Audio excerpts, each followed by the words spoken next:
Bismillahirrahmanirrahim. Assalamualaikum warahmatullahi wabarakatuh. Halo teman-teman semua, kembali lagi dengan channel Usman Ugi. Baiklah, di kesempatan yang baik ini kami akan sampaikan kisi-kisi terkait dengan ujian seleksi P3K 2021. Tentunya sumbernya kami langsung dapatkan dari kementerian terkait, yaitu Kemenpan RB. Nah, di sini sudah kita ketahui bahwa untuk P3K itu ada tes kompetensi yang meliputi kompetensi teknis, kemudian ada manajerial dan sosiokultural. Nah, oleh karena itu di video kali ini khusus kita akan bahas terkait dengan kisi-kisi dari kompetensi ini berdasarkan deskripsi dan indikatornya. Oleh karena itu, silakan simak videonya sampai selesai, dan seperti biasa bagi teman-teman yang baru pertama kali menemukan channel ini, jangan lupa untuk tekan tombol subscribe-nya dan aktifkan lonceng notifikasinya. Oke, terima kasih. Langsung saja kita ke pembahasan terkait dengan kisi-kisi untuk P3K di tahun 2021. Nah, ini adalah file yang beberapa waktu yang lalu dipaparkan oleh Kemenpan RB pada saat rapat virtual dengan terkait dengan persiapan pengadaan CSN tahun 2021 di pemerintah daerah. Namun di sini hanya sekedar menampilkan materi tes untuk P3K tahun 2021 seperti kompetensi teknis, pengertiannya, kemudian kompetensi manajerial itu meliputi ada 8 yang harus teman-teman kuasai nantinya, yaitu integritas, kerjasama, orientasi pada hasil, komunikasi, pelayanan publik, kemudian pengembangan diri dan orang lain, kemudian pengambilan keputusan, mengolah perubahan. Begitu pula dengan sosiokultural, hanya menjelaskan sekedar poin-poin pentingnya saja yang harus teman-teman ketahui. Nah, kalau kita lihat lagi di Permenpan RB, sama halnya, hanya sekedar pengertian dari kompetensi teknis, kemudian kompetensi manajerial dan kompetensi sosiokultural. Nah, di sini kami mendapatkan sedikit lebih lengkap terkait dengan kisi-kisi untuk materi manajerial atau kompetensi manajerial dan kompetensi sosiokultural. Nah, di sini berdasarkan yang kami dapat itu di Permenpan RB nomor 38 tahun 2017 tentang standar kompetensi jabatan aparatur sipil negara, di mana di dalam Permenpan RB ini cukup detail dijelaskan terkait materi. Yang pertama itu kompetensi manajerial yang meliputi 8 kompetensi, yaitu ada integritas, kerjasama, komunikasi, orientasi pada hasil, pelayanan publik, kemudian pengembangan diri dan orang lain, kemudian mengelola perubahan serta pengambilan keputusan. Dan kalau kita lihat 8 kompetensi ini sudah sesuai dengan rapat virtual yang diadakan Kemenpan RB terkait dengan pelaksanaan CSN di tahun 2021 khususnya untuk P3K, yaitu meliputi 8 kompetensi ini. Nah, di sini dijelaskan per kompetensi. Untuk manajerial yang pertama itu kita lihat adalah integritas. Nah, di sini kita lihat integritas, definisinya itu adalah konsisten berperilaku selaras dengan nilai, norma, dan atau etika organisasi, dan jujur dalam hubungan dengan manajemen, rekan kerja, bawahan langsung, dan pemangku kepentingan, menciptakan budaya etika tinggi, bertanggung jawab atas tindakan atau keputusan beserta risiko yang menyertainya. Jadi ini adalah definisi dari kompetensi untuk integritas teman-teman yang harus teman-teman pahami dan harus dikuasai nantinya. Kemudian kalau kita lihat lagi secara lebih lengkap atau berdasarkan deskripsinya, yang pertama ini ada level 1 untuk deskripsinya, yaitu mampu bertindak sesuai nilai, norma, etika organisasi dalam kapasitas pribadi. Nah, untuk indikatornya sendiri ini masih mencakup integritas ya teman-teman. Nah, indikator perilakunya yang pertama bertingkah laku sesuai dengan perkataan, berkata sesuai dengan fakta. Kemudian indikator yang keduanya melaksanakan peraturan, kode etik, organisasi dalam lingkungan kerja sehari-hari pada tataran individu atau pribadi. Kemudian indikator yang ketiga, tidak menjanjikan atau memberikan sesuatu yang bertentangan dengan aturan organisasi. Jadi ini adalah untuk level 1 dan deskripsi yang pertama terkait dengan integritas yang harus teman-teman kuasai nantinya terkait materi ini untuk menjawab soal-soal yang berkaitan dengan kompetensi manajerial. Kemudian yang level yang 1 untuk nomor 2 kita lihat di sini, mampu mengingatkan, mengajak rekan kerja untuk bertindak sesuai nilai, norma, dan etika organisasi. Nah, di sini kita lihat deskripsinya.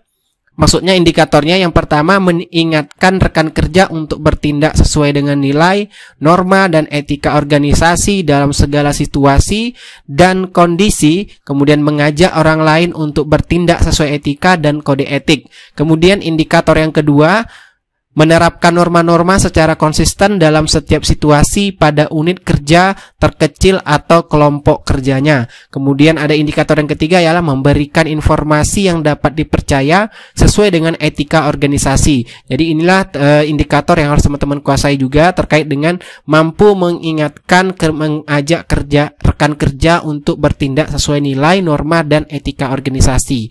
Kemudian kita lihat lagi yang ketiga, yaitu mampu memastikan menanamkan keyakinan bersama agar anggota yang dipimpin bertindak sesuai nilai, norma, dan etika organisasi dalam lingkup normal.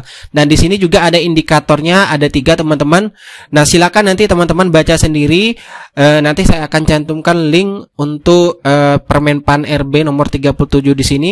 Namun kita secara lihat saja terlebih dahulu secara umum, di mana untuk level 1 di sini terdiri dari 1, 2, 3, 4, 5, ada 5 deskripsi yang harus teman-teman kuasai tentunya, dan ini kalau kita perhatikan ini cukup detail teman-teman. Jadi silakan dibaca dan jadikan sebagai acuan bagi teman-teman nanti untuk menjawab soal yang berkaitan dengan kompetensi manajerial tentunya.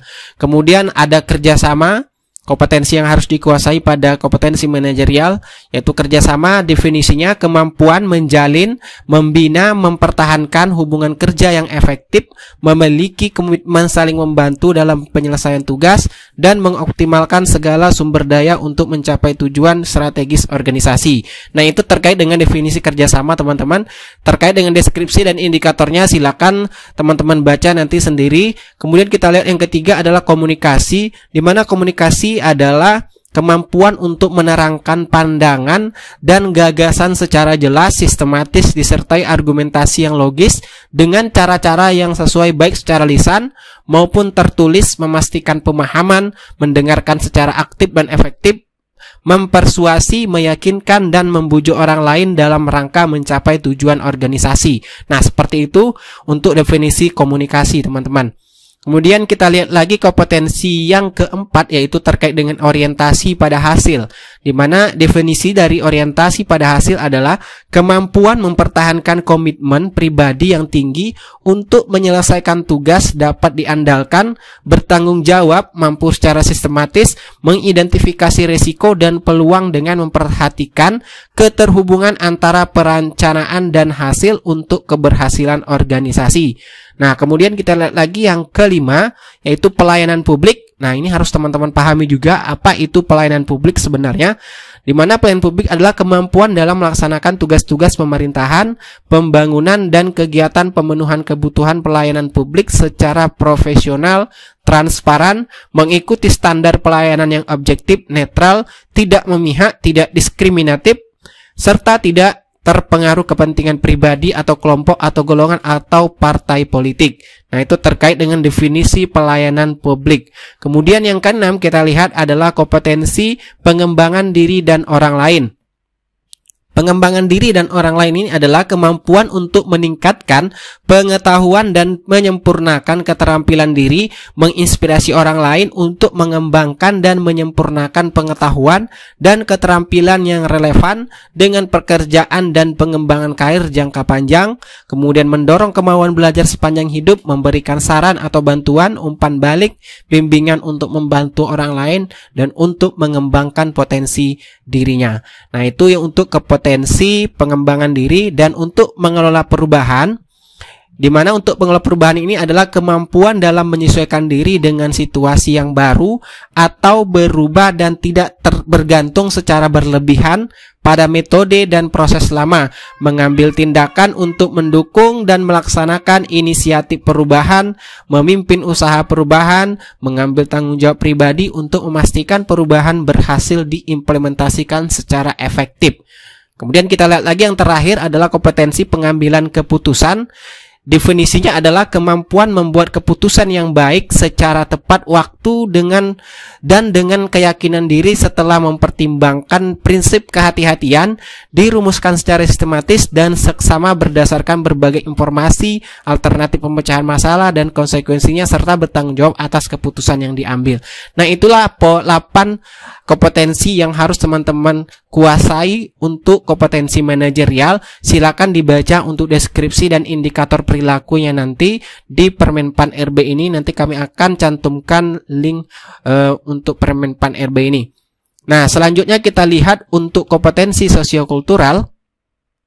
Di sini hanya dijelaskan terkait dengan kompetensi perekat bangsa, di mana nama kompetensi perekat bangsa ini didefinisikan bahwa kemampuan dalam mempromosikan sikap toleransi, keterbukaan, peka terhadap perbedaan individu atau kelompok masyarakat, mampu menjadi perpanjangan tangan pemerintah dalam mempersatukan masyarakat dan membangun hubungan sosial psikologis dengan masyarakat di tengah kemajemukan Indonesia, sehingga menciptakan kelekatan yang kuat antara ASN dan para pemangku kepentingan serta di antara para pemangku kepentingan itu sendiri, menjaga, mengembangkan, dan mewujudkan rasa persatuan dan kesatuan dalam kehidupan bermasyarakat, berbangsa, dan bernegara Indonesia. Kemudian terkait deskripsinya silakan teman-teman baca di Permenpan RB ini. Nah, itulah untuk secara detail mengenai deskripsi dan indikator untuk kompetensi sosiokultural dan manajerial. Kalau kita lihat lagi di pemaparan beberapa waktu lalu terkait dengan rapat virtual pengadaan CSN tahun 2021 untuk P3K yang dilakukan Kemenpan RB, untuk kompetensi sosiokultural itu ada 5 poin penting yang harus teman-teman kuasai, itu kepekaan terhadap perbedaan budaya, kemampuan berhubungan sosial, kepekaan terhadap konflik, pengendalian diri, empati. Tentunya hal ini sudah masuk semuanya tadi ke dalam materi perekat bangsa ini, teman-teman silakan dibaca nanti.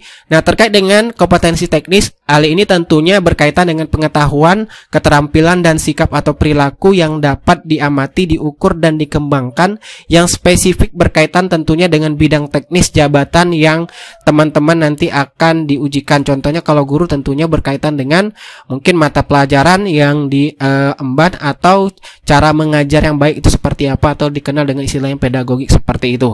Itulah terkait dengan kisi-kisi untuk P3K di tahun 2021, baik untuk kompetensi manajerial, sosiokultural. Semoga informasi ini bermanfaat bagi teman-teman yang akan mengikuti seleksi P3K nantinya.